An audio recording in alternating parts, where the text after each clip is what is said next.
Guys, welcome back to Southeast Bass Fishing here. Today I will be showing you my pet bait, the jig.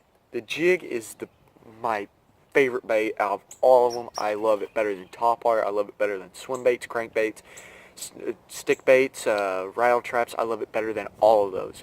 This bait is a slow bait and it is a trophy bass bait. I'm not saying that none of those other baits work. I'm just saying this one moves slower than most of them. It takes a lot of patience than most of them.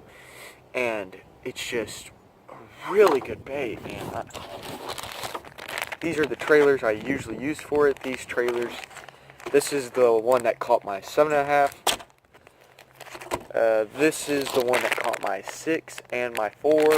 My 4-pounder weighed 4 pounds 6 ounces. My 6-pounder weighed 6 ounces 2 ounces, and my 7.5 weighed 7.5.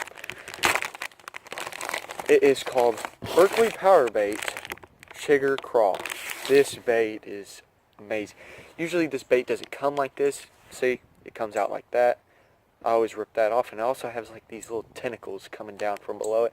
I didn't get the package that had them, but I did get the package that didn't, because I do not like going through these packages and just ripping them off all the time. This bait is a big bass bait. I want this bait all the time in my tackle box. I never leave without it. The one time I did was the biggest mistake of my life. It was when I caught my 7.5. I had lost a big bass and then got hung up into a log. I don't know what it was. It just got snagged and lost my lure to it, and that was the only time I've ever really lost a lure. This bait, it's chunky, it's really fatty, and that's what I love about this. Is when I want that bass to get in its mouth, I want it to be fully in there. And also another reason why is the hook. The hook is massive and it's really sharp, and I can drive it through that bass's nose. And it's just one of the best baits out there. That's my opinion. I'm not taking this as facts, but I'm just saying this is my opinion. This is the best bait out there. And I'm not saying that those other baits don't work, like I just said, but get over it. This is my pet bait. Every time you buy a jig, there's always a weed guard. This weed guard right there, I always cut it off. I do not leave that on there, is because I do not want anything blocking that bass's mouth when it goes to eat the bait. And this, I'd rather go hooking 50 weeds and then catch about an 8-pounder than going through the weeds, weedless, and then losing about an 8-pounder. That's the only reason why I trim that off. And you're probably looking at this thing like, why is it all sticking out like that? Usually they're always sagging and stuff like that. The only reason why is because I usually grab it and trim it. And a lot of people do that is because when this goes down the water, it just opens up and it looks realistic. It looks like little crawdad legs. And if you've ever seen a bass go to eat a crawdad, the crawdad always opens up its legs like this for defense. And that's what that does. It makes it look like it's opening up for defense. The craws flip up a little bit when it floats in the water, and it just looks like a crawdad getting ready for defense. And a bass will just love, and it can't resist it. They'll just go after it. Even if they're full, they'll still eat this, and they'll still eat a lot of baits. This jig though, it's big old hook. The weed guard do not like. Trim the skirt up. Get yourself a good trailer for this, and you're good to go.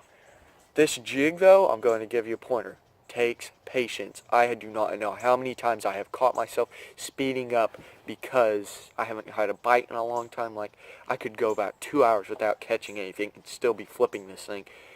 But back then, I didn't have all these crankbaits. I didn't have all these tops. I did not have all that. I just had jigs. Sounds pretty pathetic, but you haven't seen my boat yet. My rod's bigger than the boat. This jig takes patience. I do not know how many times I'm going to have to tell you this.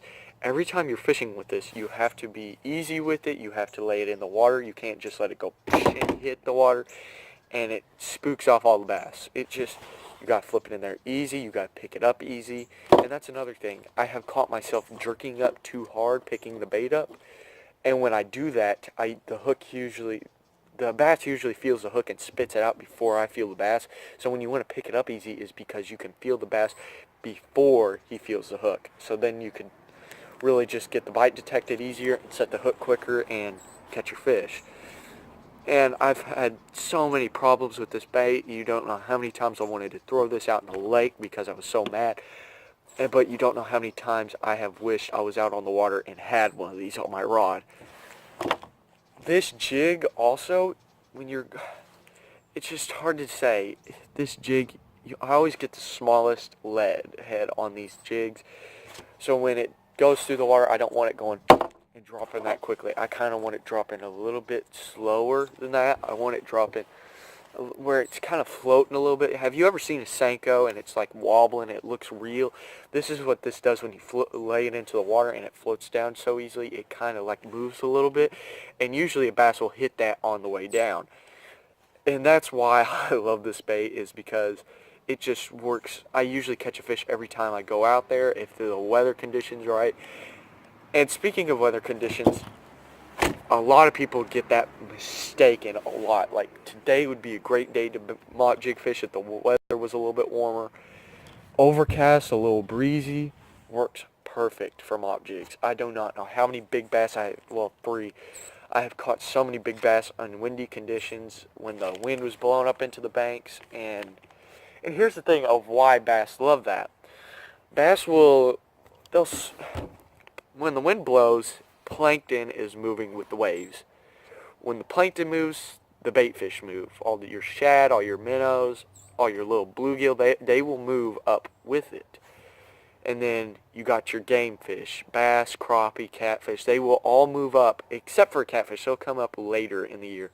Crappie, though, and bass, they will come up right up there to feed and spawn. That's the time you need to be on the water, and that's the time I think. February is my earliest month I will go. Unless it's warmer days in fall, I will go then. But the best time to be on the water is mid-March. That is when the big females are moving up to go lay their eggs in the nests that the males have made.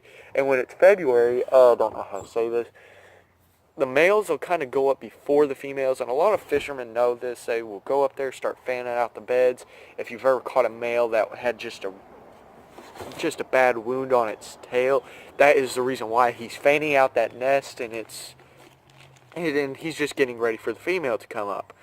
And that's when you need to be on the water, is when the females start coming up. Windy conditions, overcast like this, perfect day to go mop jigging.